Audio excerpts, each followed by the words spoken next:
गुजरात के स्थानीय निकाय चुनाव में इस बार पहली बार असदुद्दीन ओवैसी की पार्टी एआईएमआईएम ने गुजरात में दस्तक दी थी और यहीं पर पहली बार में 24 नगर सेवकों के समर्थन के साथ गोधरा में बीजेपी पहले थी। बीजेपी को हटाकर एआईएमआईएम सत्ता में आ गई है। सबसे पहले आपको गोधरा में जो अरिथमेटिक है वो समझाते हैं। कुल 44 नगर सेवक गोधरा नगर पालिका में हैं और 44 में से 23 का समर्थन चाहिए अगर आपको सत्ता में रहना है।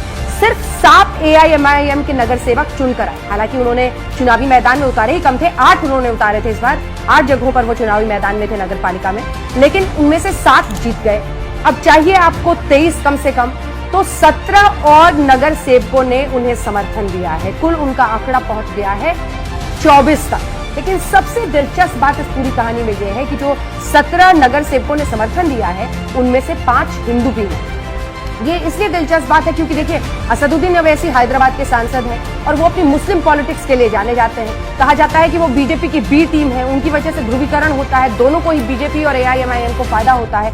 लेकिन इस बार जो नगर सेवक उन्हें समर्थन दे रहे हैं उनमें से 5 हिंदू नगर सेवक हैं। तो इससे आप अंदाजा लगा सकते हैं कि उनको न सिर्फ मुस्लिमों का बल्कि कुछ हद तक, चूंकि उन्होंने कई जगहों पर मुस्लिम दलित कॉम्बिनेशन को भी ट्राई किया है, यहाँ पर भी 5 हिंदू नगर सेवक हैं जो उन्हें समर्थन दे रहे हैं गोधरा में। लेकिन दिलचस्प ये भी आप देखिए कि नगर निगम के चुनाव में अहमदाबाद में पहली बार पैर रखना और वहां पर भी उनके 7 पार्षद चुनकर आए हैं। तो गुजरात की राजनीति में ये जो धीरे धीरे पतंग उड़ाने की कोशिश कर रहे हैं, चुनावी चिन्ह भी असदुद्दीन ओवैसी का पतंग ही है। तो जो पतंग उड़ाने के लिए वो अहमदाबाद पहुंचे, गुजरात पहुंचे हैं, उसमें गोधरा को एक बड़ी कामयाबी के तौर पर देखा जा रहा है। क्योंकि देखिए, गोधरा और गोधरा कांड के बाद जो एक लंबा इतिहास विवाद का गुजरात में रहा, वहां से लेकर आज, और बीजेपी वहां पर सत्ता में थी पहले नगर पालिका में, लेकिन उनको हटाकर अपने लिए वहां पर जगह बना पाना एक ऐसा संकेत है जिसमें कम से कम जमीनी स्तर पर, जो ग्राउंड लेवल जो आप कहते हैं स्थानीय निकाय चुनाव होते हैं, उस स्तर पर तो कम से कम असदुद्दीन ओवैसी ने अपना पैर अटका दिया है। लेकिन कांग्रेस